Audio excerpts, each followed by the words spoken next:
Hello, JP.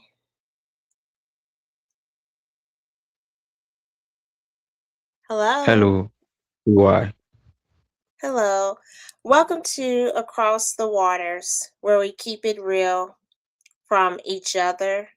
And yes, having a little bit of fun as well. So, we're going to test accents, break stereotypes, and have some real talk. So, how are you today, JP? I'm fine, and you? I'm doing good. I'm doing good. So, this is our very first episode of Across the Waters, and we hope that you will follow us on this journey. And please leave questions, any comments, they're welcome, good or bad, and in between. So, one of the things that we are going to talk about across the waters is marriage. How do individuals in Nigeria, how do they get married? And so, JP, can you start us out with that? How does that work when someone wants to get married over in Nigeria?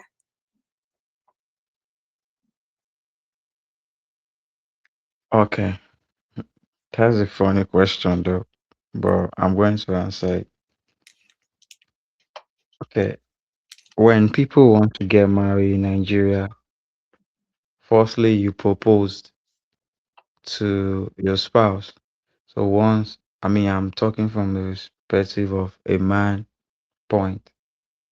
So you propose to a woman, and once she accepted, you go to the family and you know the both you know the family of the woman know the family of the man, and according to the culture, some tradition, they pay bride price. So after the bride price, you proceed to for church wedding, or if you're doing traditional wedding and church wedding and court wedding. So that's how it's been done. Okay, so I'm going to have fill in just a little bit. So, what is the bride price? What is a bride price? Like, what does that consist of? The bride price is not necessarily a whole lot of money.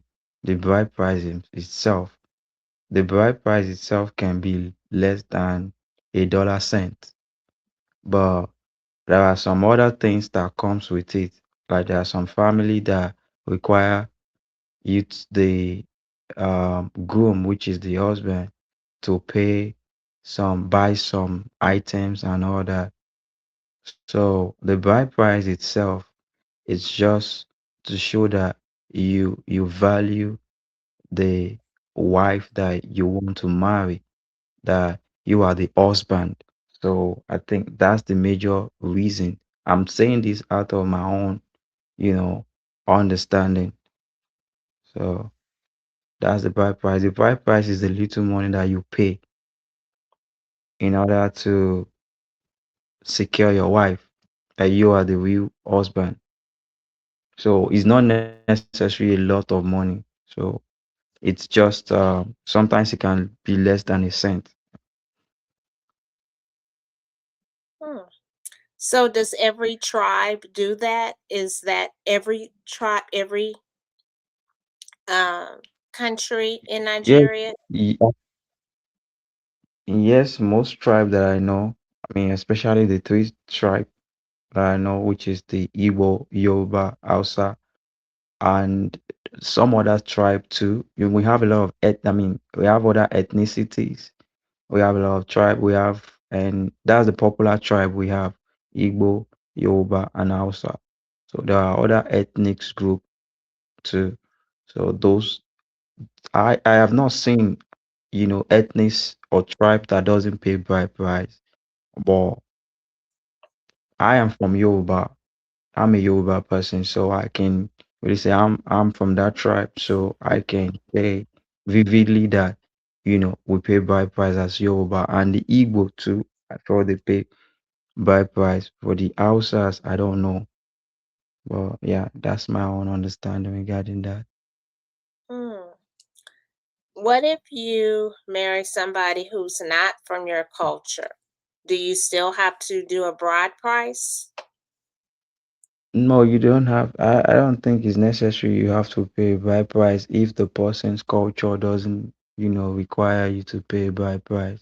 You don't have to pay bride price because it's the wife family, and which is the bride family who would demand for a bride price. So if the person you're marrying is not demanding for a bride price, so I don't see any reason why you should pay bride price when they are not requesting for it. Okay. Okay. So I will now bring it over to America. And so over here, there are some things that is a little similar. Uh typically, well, I'll say it like this. I don't know so much how it may be nowadays, but the man typically would go to the woman, to the lady's father, and ask for his daughter's hand in marriage. So that is something that is done over here.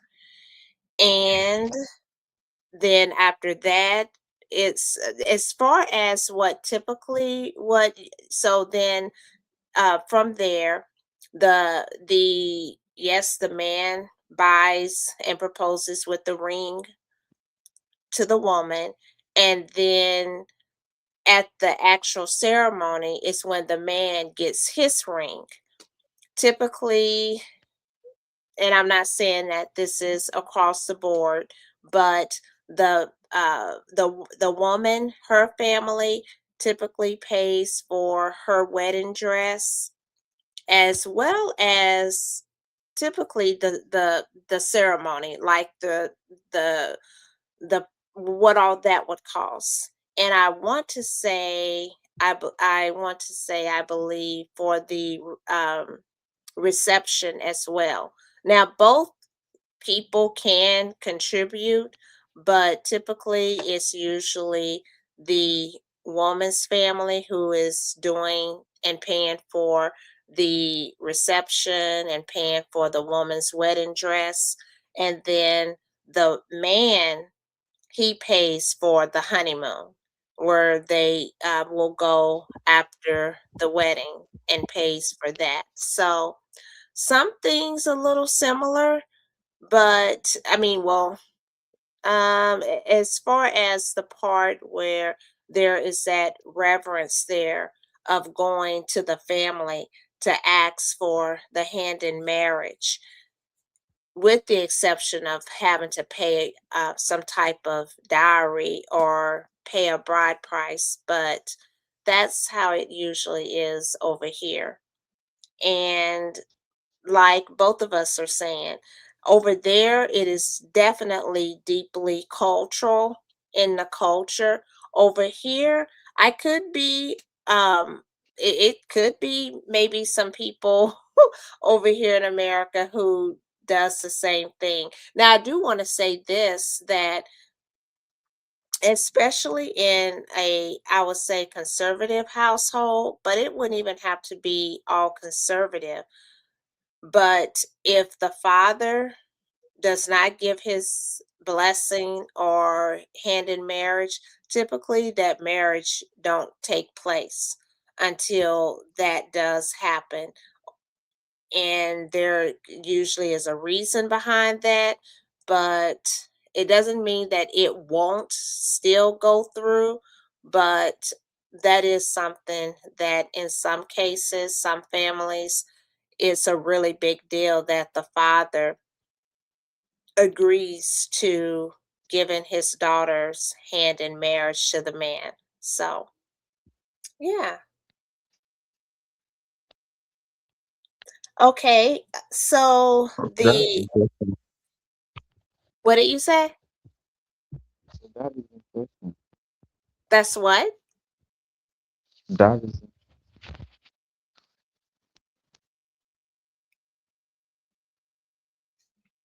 Can you repeat that one more time? said that is interesting. Oh, that is interesting. Oh, okay. Yeah, yeah. So, mhm. So the other thing is when you're greeting individuals over, so like for an example, if you were to greet me and I have experienced this where you'll say, "Oh, um, hello, ma," or "How are you, ma?" And for me, I'm like, "Why are you calling me ma? Like I'm not like your ma or your mother." And so, can you explain what ma, like why is that used over in your culture? Okay, thank you very much. Ma and Sa. Okay, let me. You were talking basically on Ma. So the question is basically on Ma. So people use Ma because sometimes it's a sign of respect. You know, yeah, it's a sign of you respecting someone. So when you use Ma, and it means you respect the person. So that's why they use Ma. Oh, okay. Okay. Kind of similar, like but it's a little different. You might say, like over here, we say yes, ma'am, or no, ma'am. But when we use that, typically it's referring to someone who is older than you. And so that's a sign of respect, but you're saying that can you say that to someone who's your mate, your same age?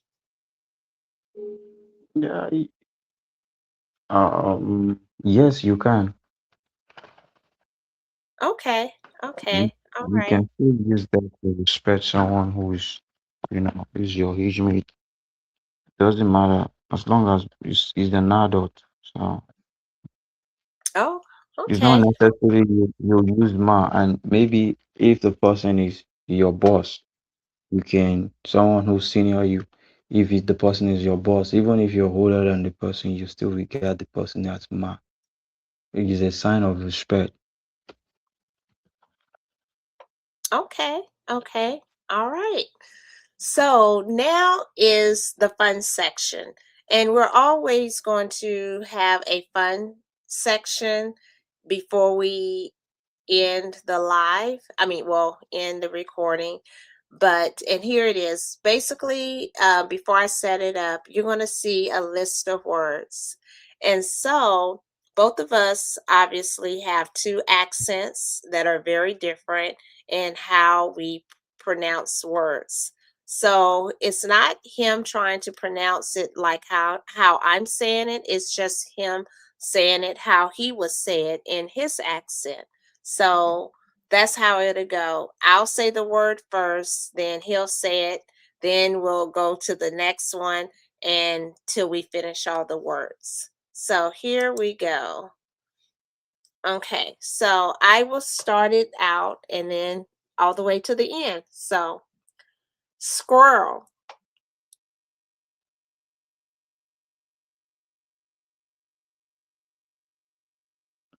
Okay. Should I repeat the other one? Yes, yes, yeah. No, I'm saying the first word and then you say it how you would say it, and then we'll go down the list. So, squirrel, Okay. Squirrel, rural,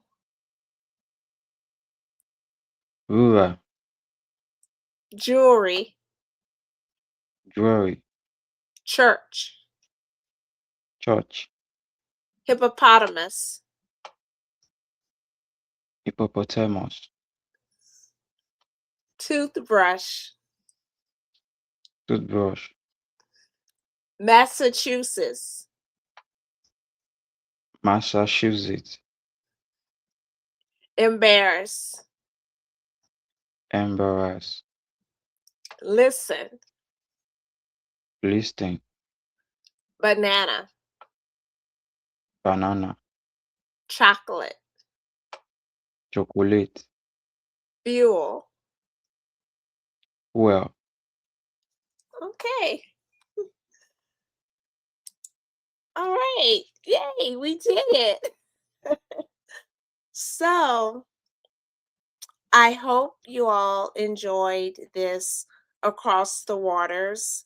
And like I stated, this is our first episode. So it's a pretty special one because it's our first one. And we would definitely like to hear from you all. And if there are even certain topics that you would be interested in, leave a comment. Leave it in the comment section, and we will see about covering them or talking about them across the waters. So until next time, I want to say take care, everybody. Thank you, JP, my co host, and I hope you all have a great morning, great afternoon, evening, or night, wherever you are across the waters. Take care. Bye.